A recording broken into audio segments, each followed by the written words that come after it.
This is just a small section in the Majjhima Nikaya 77. It just says the 10 kasinas. It says, I have proclaimed to my disciples the way to develop the 10 kasinas. One contemplates the earth kasina, above, below, across, undivided and immeasurable. Well, that's it. And just do the first one. Yeah.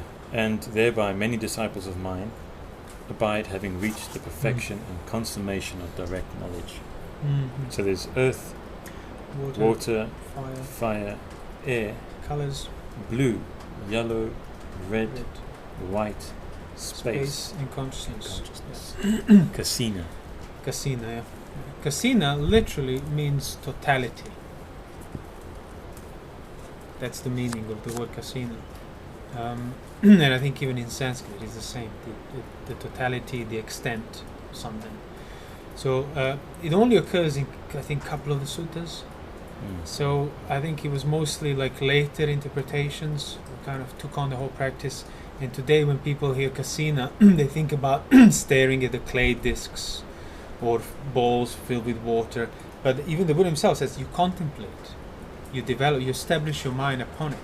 So it's like establishing your mind upon a certain greater extent, the greater totality, from the totality that your mind dwells on to day-to-day level, which is pretty much totality of sensuality, totality of ill will, and so on.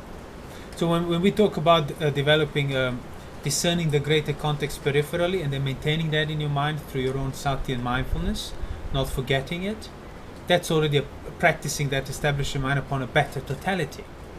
Because totality means it unifies whether you are turning left, right, forward, backward, up, down, doesn't matter which direction you take, it's all within certain totality.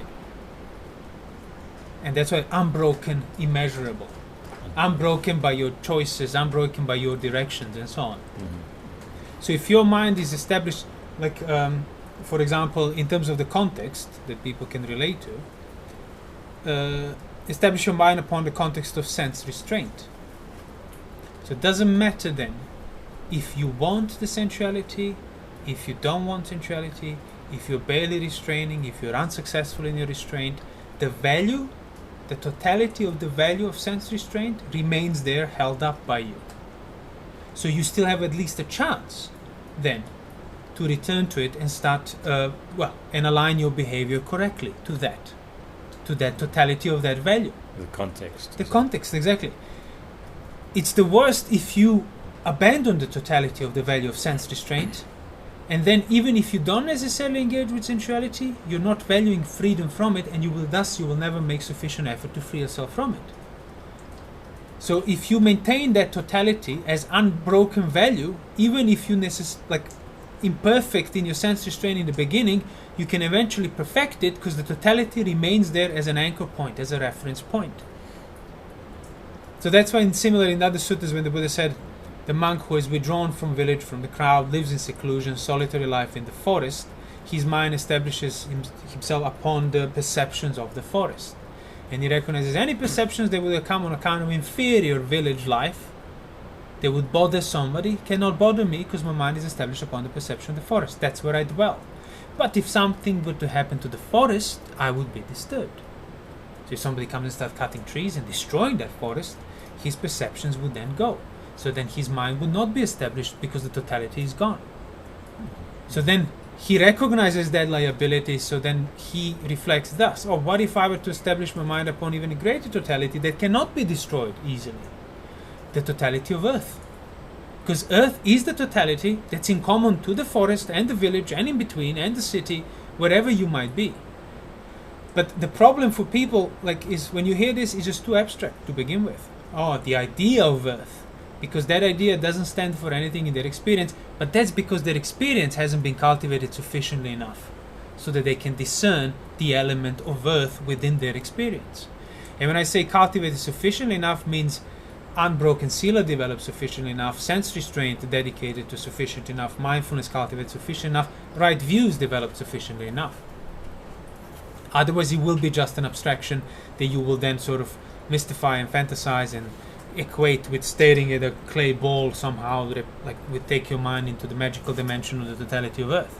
No, you contemplate the extent of Earth, the extent of solid, which is in common to me, you, village, mountains, everything. And it's there. Like the facticity of your body, if seen rightly, reveals the element of Earth, the great Earth. If seen rightly, the element of water, the totality, not the actual physical particular thing you focus on. So all these totalities are on the level of peripheral, and even more peripheral if your mind can take it. And the utmost kasina, the most refined kasina, as the Buddha would say, is the one of consciousness, which is the ultimate peripheral of the negative presence, basically. Negative, yeah. Yeah, so there's nothing substantial to consciousness, but even that can be discerned by the mind that has developed to such an extent of that peripheral perception, so to speak. But it's the same beginning. That context that we talk about peripherally, that's the direction of any samadhi, any jhana, any mind development, any kasina establishment. And that's why if you cultivate it, you abandon anything inferior that your mind would be focusing on and picking on, and nothing inferior can bother you. And if you want to actually, maybe here's an example that can illustrate this. Think about it like this. You live in the village or the city, and you have your day-to-day worries and happiness and so on. That's your life, revolves around it. You don't really see the greater totality. And suddenly you find out on the news there is a massive comet heading, and it's gonna there's a good chance it might wipe the entire planet Earth. The greater totality than the one you live in, specifically where you're focusing and attending and choosing. How quickly would all of your village worries disappear and got replaced by a greater worry of Earth? Like, I can this or this, but if Earth goes, neither of this will stay. The totality will, and that's exactly the practice. You want to upgrade your totality, not through focusing and staring at various things that you might believe represent on, by actually contemplating and discerning it as already there. The totality of your experience in the village or city or home or lay life or whatever else is within the totality of an enduring Earth already. So what if I were to scare you on account of that totality? Or everything inferior would stop bothering you, because you would get replaced by that bother. But what if you were to then overcome the fear in regard to the totality of Earth? How could you then possibly be afraid on account of anything that comes from the village? Because you don't even care what happens to the Earth, if that comet hits it or not. You're equanimous on that level. Nothing inferior that comes through your senses can bother you anymore. You have surmounted it. And that's what Buddha said. Even a Putujana can discern these totalities and use them to abandon sensuality and so on. What they cannot see without a right view is how to relate rightly to that totality. That is useful to abandon. That's like sometimes when people even have a notion of God or a divine, and they use it to transcend this world. The sensuality and everything else, but the relationship between them and the totality of God or whatever they call it, has no understanding. That's why they're still Putujana, they're still liable to rebirth and everything else. But then the Buddha said, but the Tathagata teaches not just the totality that you can find and use to abandon inferior things that might bother you, as in upgrade your context. Even as a lay person that's not interested in practice, you'll be more beneficial to upgrade your context and not just be absorbed and narrow down to what's right in front of you. Find a greater totality and maintain your mind on it. But the Tathagata teaches then the understanding, the gratification in regard to the totality, the danger, the escape. Basically, the Buddha used the same description as he used for abandoning sensuality and other unwholesome states, how to abandon the kasinas. And that's what differentiated him. He said, a man might establish himself upon the element of earth, and because of that, he would abandon everything inferior to that, because he cultivates his mind on that level. That's a good cultivation, not necessarily wisdom of the right view, but obviously he is abandoning lots of dust. So if he were to hear the Buddha's teaching, he wouldn't need much of an instruction.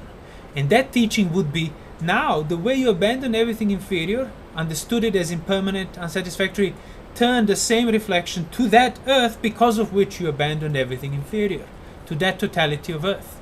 Remove your emotional connection to the I need this earth in order to be alive. Become equanimous on that level. And then you would have understood the extent of the gratification in earth, the danger in earth, the escape in earth, and the path that leads the way to escape the earth. And then he goes on to describe the same principle for all the 10 kasinas. So it doesn't matter how peripherally your mind is developed or can develop. What matters is to keep basically rehearsing and drilling the same principle. Discern a greater totality, develop a greater context, like even Marananusati in a way, mindfulness of death as a unifying totality to everything you experience in this life.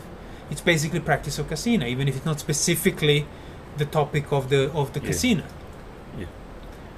So if you were to take up a context, cultivate it, and then that context in itself, see it as arisen against your will, not in your control. You have no say in it if it comes or goes or disappears.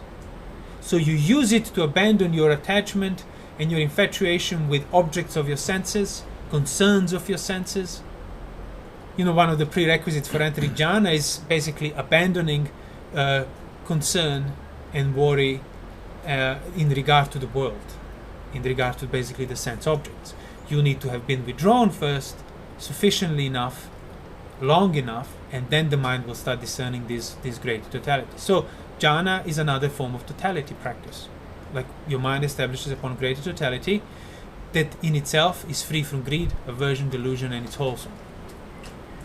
And that's why Puthujjana can attain jhanas as well, without the right view. You don't need the right view to establish your mind in that principle of that totality. But you need a form of establishment of your mind in the principle of totality in order to get the right view. Now, some people will need more of it, some people will need less of it, depending on how quick and well versed your mind is. But nevertheless, some form of samadhi in that sense is needed. Like chitta samadhi, chitta nimitta is already a form of, it's a precursor to samadhi. It's already a form of samadhi from Puthujjana's point of view. Composing a greater context. Exactly. So that's another totality. Presence of the mind. The mood is always there, regardless of how you specifically feel or what you're specifically doing or what you might be doing, what you're worried, what you want to do. There is a certain container of the mood always enduring. So you recognize, doesn't matter if the mood is good or bad or neutral, the weight of the mood is there. That becomes your totality. That becomes your context that now you're maintaining. And by maintaining the clarity in regard to it, you're basically discerning the characteristics of that mood. Oh, it endures. Again, like you have nothing, you're not doing it, you're not maintaining it, you're liable to it in the same sense the weather endures. It affects the directions and so on, but neither of that needs to be the basis for you being affected and burdened by it. The only time you're burdened by it is when your mind falls from that totality and gets absorbed into things that are being pressured by the mood, for example.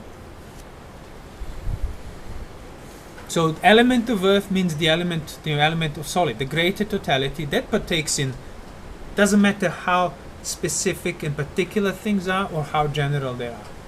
The earth is there, enduring as a necessary basis. The consciousness is there, enduring as a necessary basis. Practically speaking, the feeling is there, enduring as a necessary basis. That's why in other suttas the Buddha said, feeling is the point of converging. The experience converges on feeling. So feeling is a basis for convergence of any kind. It's framework. When we spoke about in other talks, where establishing your mind upon a greater framework, totality, greater context, it's the same principle. So then when you hear about kasinas or something, you approach it as another thing I focus on, a clay pot, or a thing filled with water, or a candle flame, and you see how far removed that is from the actual direction where kasinas are. So it will become mystified because it's fundamentally abstract, because people cannot relate to it. There's no basis for relating to it or getting the right idea. But if you were to cultivate the general context, the peripheral context in regard to your current experience, and always keep that peripheral eye upon yourself, even when you are focusing on things, that's already closer to what the actual kasinas are, even if you don't specifically think in terms of kasinas. And like that's already the nature of nimitta, nature of the sign. Signs and tokens of things. Like even if you see a sign stop, the command to stop moving your body, to not cross this line, is not in the sign. The sign is literally a shape, red and white text. That's what you're perceiving. Yet you are seeing the meaning behind. So that's what I mean. Even when people are doing the focusing practices and so on, you still cannot escape the meaning. You can only keep yourself oblivious to it. Even when you're staring at things, your thoughts are there giving the significance to that. You're just not seeing it. Because you think through staring or focusing, you're somehow going to have a magical release. But that's what nimitta is already. The meaning behind things that you perceive. Significance. Signs and tokens, the significances. And when the Buddha gave the simile of nimitta, was like the cook. The two cooks, they cook for a king, and one cooks various dishes and pays no attention to basically kind of preferences that king will exhibit through his behavior. He will not say, I like this, I don't like this. But he will take 6 scoops of this and only 1 of this. Thus you infer, you discern the sign based on what you perceived of taking this, not taking this, as meaning he likes that. The sign that king likes that. And then the other cook doesn't discern that. Well, the one that doesn't discern those signs gets fired. The one that discerns it, he gets promoted. Yeah. And it's the same. The monk who discerns the signs of his own mind, when he attends to this, what signs manifest, what meaning is shown, what rises, is it sensuality, non-sensuality, is it ill will or non-ill will? If he pays no attention to what's behind, he will not progress in the Dhamma.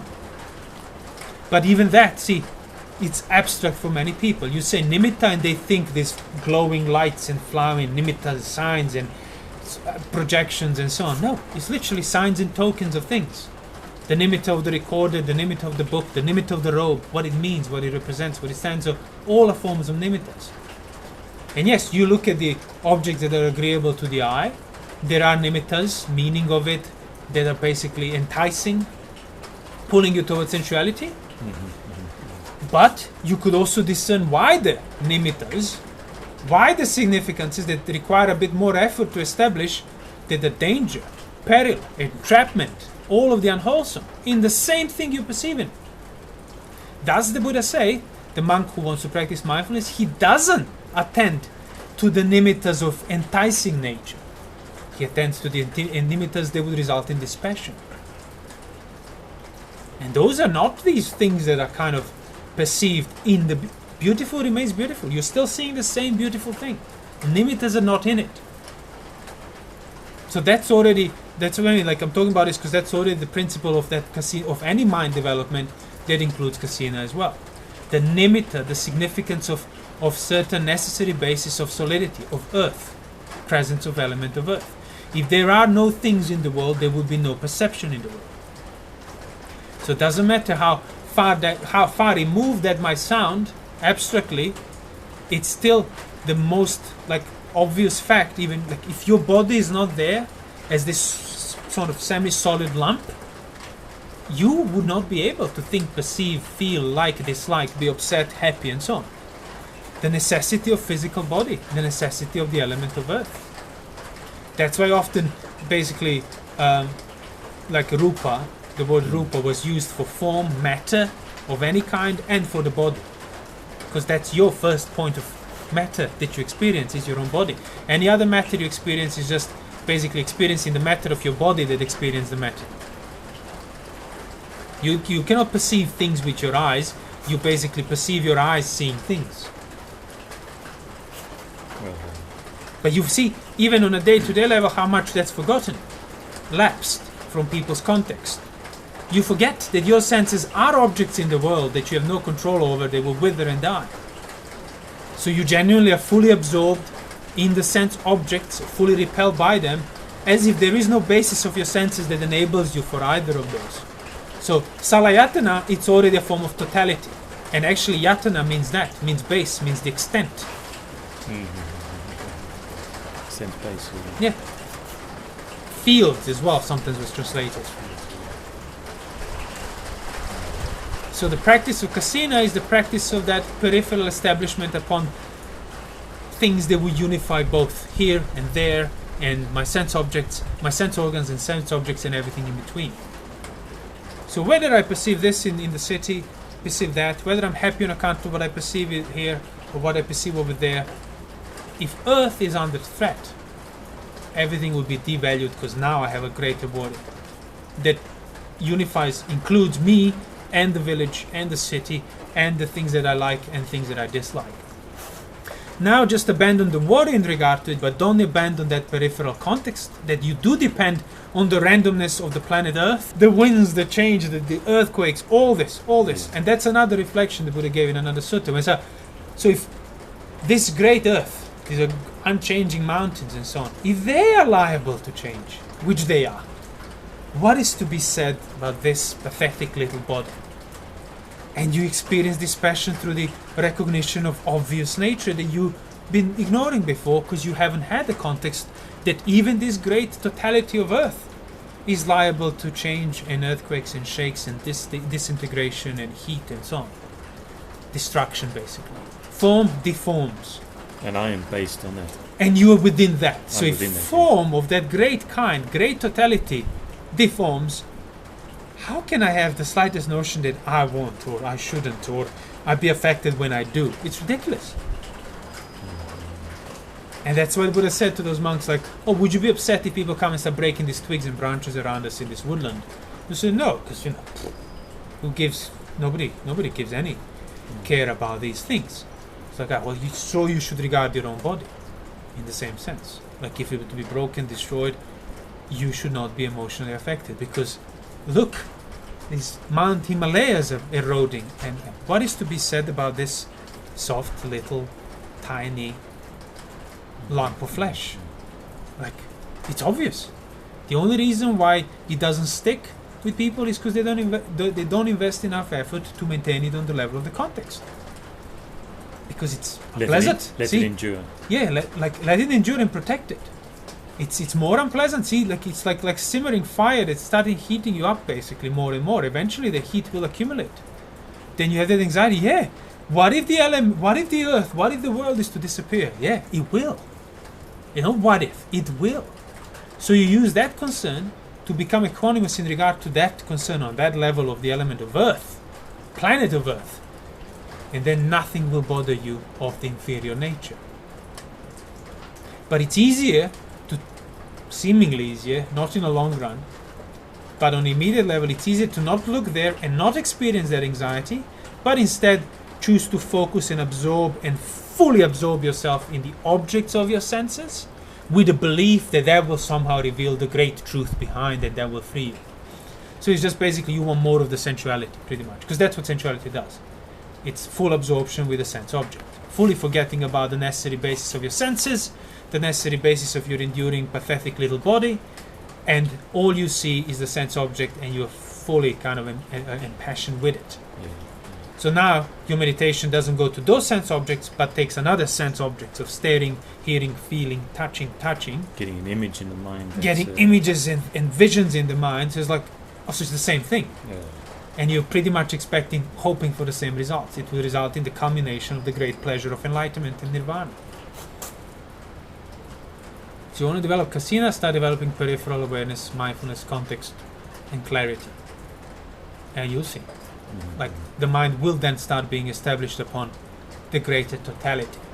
And you extend that totality to the element of earth, element of cohesion, element of heat, element of the presence. Space. Element of space, yeah, can serve with that. Light, they would reveal any different colors, doesn't matter. That's why, like Sariputta in that another sutta, maybe it was Mahamoggallana actually. Can't remember. One of the top monks at the time, it was the same log in front of him, and he was seeing it as earth, as water, as fire, as air. Right. Yeah. The same thing. As beautiful as. As beautiful, as ugly, as the same thing. It's just that's how versed in all these extents he was. He could just pick them. He could just pick them peripherally, in regard to the same attending log that he's attending to. Not he's looking at different things and forgetting about the log. But he's exercising there. He's basically cultivating the discernment that he was able developing to... his mind. Yeah. Yes, discern the element of cohesion that unifies anything that appears in your experience. Your feeling, your thoughts, perceptions, internally, externally, and externally.